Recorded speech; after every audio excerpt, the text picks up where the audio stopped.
Six Nations this weekend. We've got two games on after Scotland and France has been postponed. The first of which is Italy hosting Ireland, the two bottom teams in the Six Nations thus far. Neither side having a win. Italy's in sixth, none from two. Ireland is in fifth, likewise none from two. I'll put the squads in the description so you guys can check them out, but I'll also go over them as well. Some of the predictions, the recent results between the teams, and yeah, you guys can let me know your thoughts on how you reckon this one is going to play out. There's more changes in the Ireland squad than the Italian one this time. The Italian bench has seen a few changes, but it's the same starting 15 that played last week. So Franco Smith is keeping things pretty consistent, which is not a bad thing. He's taken that step to blood a bunch of young guys, and he's following through with that. He's not kind of chopping and changing. And Ireland, whilst they've made more changes, it's still a fairly familiar side. But some of the young guys do get a shot, which is kind of pleasing to see. I maybe might have wanted to see him go a bit harder in terms of the changes, but he's put some through, so we'll see how things go. For Italy, Lovotti, Bigi, and Riccioni is the front row. Lazzaroni and Sisi is the second row. Negri, Meyer, and Lamaro are the back row. Scrum time's been a wee bit of a problem. The most penalised team in the Six Nations, I think equally, but I think they've conceded at least 5 scrum penalties in 2 games, so the scrum's been under a wee bit of pressure. And guess what? Guess which side has conceded not a single one? That would be Ireland, so that may be an area of concern. This weekend, Italy will have to be rock solid up front. We know their loosies are good, but the front rowers are really going to have to put their hands up for this one if they're going to pull off a bit of an upset against the Irish. I know that may sound crazy, but you do feel like Franco Smith's side is building, and every game these young guys get, they're going to be the better off for it. Varney and Garbisi remains a pretty live wire 9-10 combo. Garbisi has got the most kick meters of anybody in the Six Nations thus far, which is not necessarily a great thing because sometimes the kicking is left a bit to be desired. But again, he's growing, becoming more comfortable at test level, and games like this will only see him get better as well. Good thing about him is he's got the running game to back it up. So if he can keep guys in 2 minds and Varney's providing quick service, he can certainly put defenders in 2 minds. Canna and Brex is the 12-13 combo. Canna's been a bit of a defensive stalwart since Franco Smith put him in that 12 jersey. It's not what he probably would have been initially designed to be in that job for. You'd think Canna is there to take the pressure off the young man Garbisi, providing that second playmaker, but defensively he's also been pretty good. Brex, I'm only just getting familiar with the last couple of Six Nations games. He's had a few good runs. We'll see how he goes kind of long term. Sperandio and Ioane are the wingers, and Trulla is there at fullback. Ioane has had all kinds of crazy attacking stats. He's up there for, I think he's the most run meters, broken tackles. Like offensively, he's a proper strike weapon for the Italians out on that left wing.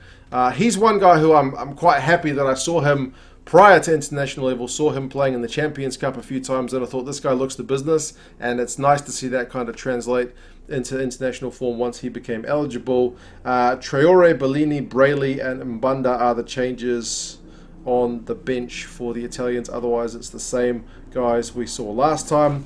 I mean, just looking overall at the Italian game as well, there's a few things that are kind of quick fixes for them, like they've conceded more offside penalties than any other side in the Six Nations, and that's one that you can't be doing.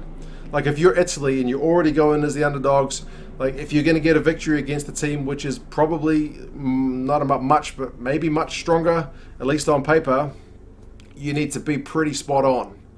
And conceding offside penalties is one that you can't be doing. That's a killer. That's controllable. So these guys need to get back onside, get up off the ground, get back onside, stay out the way of the attacking play. Don't jump out the line too fast. Just stay onside. Maybe it sounds easier than it is, but I would have thought that's a pretty quick fix. As I mentioned, the scrum will have to stand up, and we'll see how Garbisi goes kicking to the Irish backfield. For Ireland, like I mentioned, there's some young guys getting a crack. So you got Kelleher starting in number 2. That's good news because We still don't really know who is the best hooker in Ireland going forward, but I would have thought, in terms of potential, Keller has probably got the most room to grow.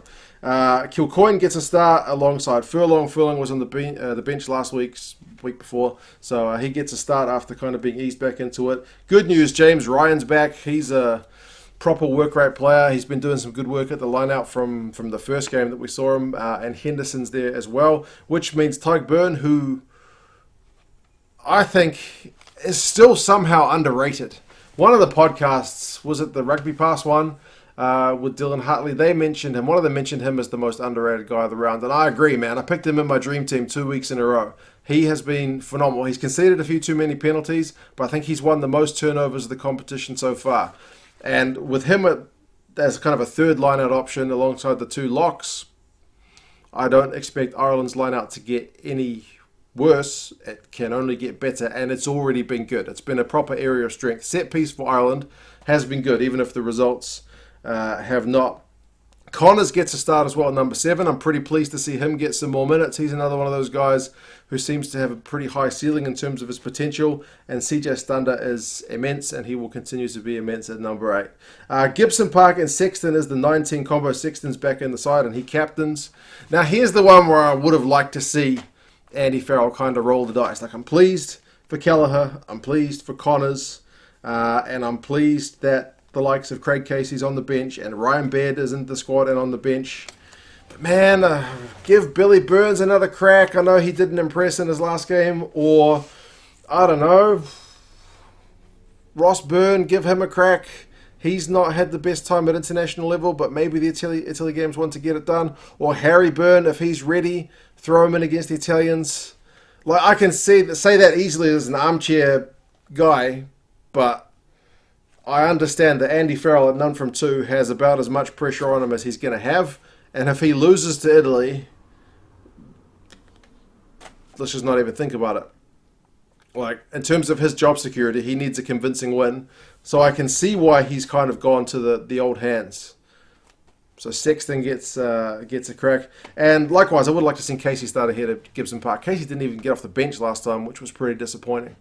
But I get where Andy Farrell's coming from. Like, it's all easy for me to say you should throw in more of the youngsters like Franco Smith's done, but Franco Smith doesn't have any expectations on him, whereas Andy Farrell at none from 2 is below expectations, so he needs the guys to lift. Henshaw and Ringrose has been one of the best midfield combos of the competition thus far, despite the results. James Lowe probably needs a good game. He's under the spotlight a wee bit defensively, especially. Jordan Lama's on the right wing, so it means Keith Earls is down to the bench. And Hugo Keenan has quietly just been performing pretty nicely at fullback. He seems pretty secured.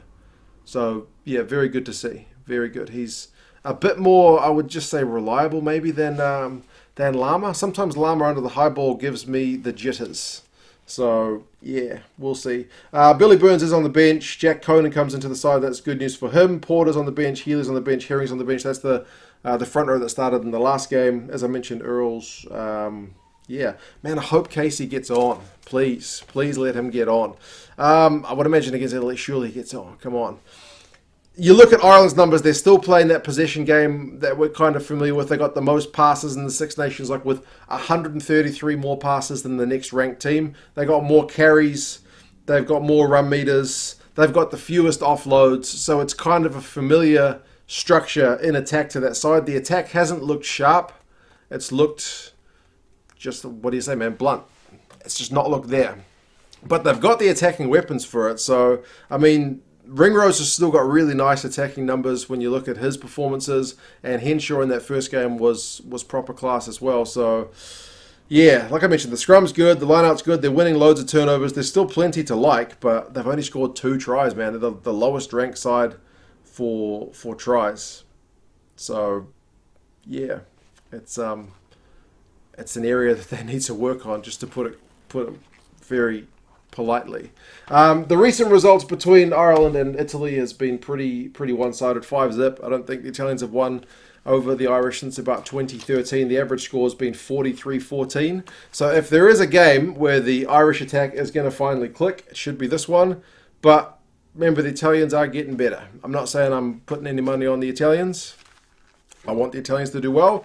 I also want the Irish to do better than they're doing at the moment. So it's a good opportunity for both teams. It's a good chance for Ireland to finally crack a win in the Six Nations this competition.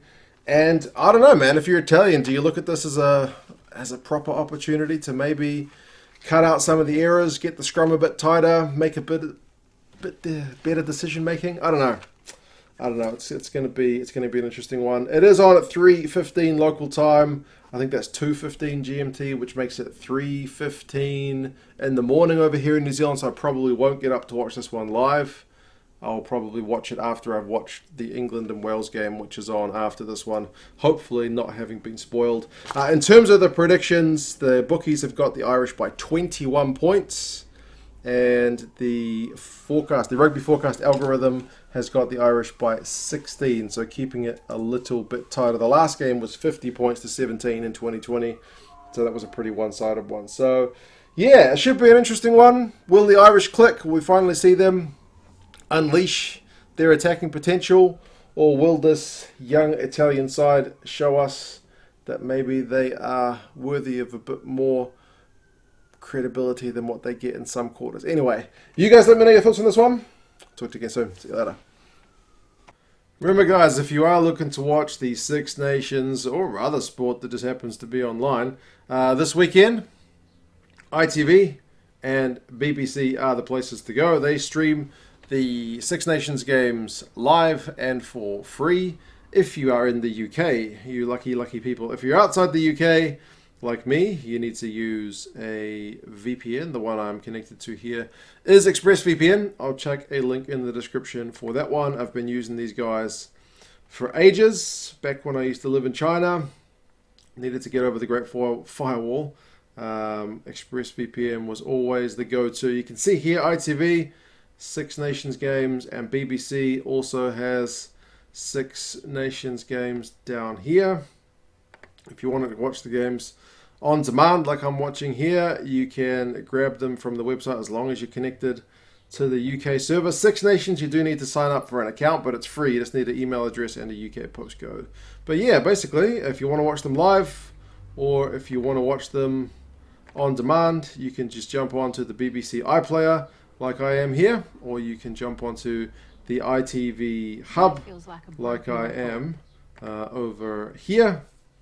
And yeah, you can watch the games. You do have to watch some ads on ITV, but other than that, yeah, it's pretty straightforward. So yeah, you guys check out the link in the description if you want to test out ExpressVPN. They do a 30-day money back guarantee in case it doesn't work for you. But like I said, it's working for me here, so it's what's a great face. It's pretty convenient. So yeah, check it out, guys, and I'll see you again soon. See you later.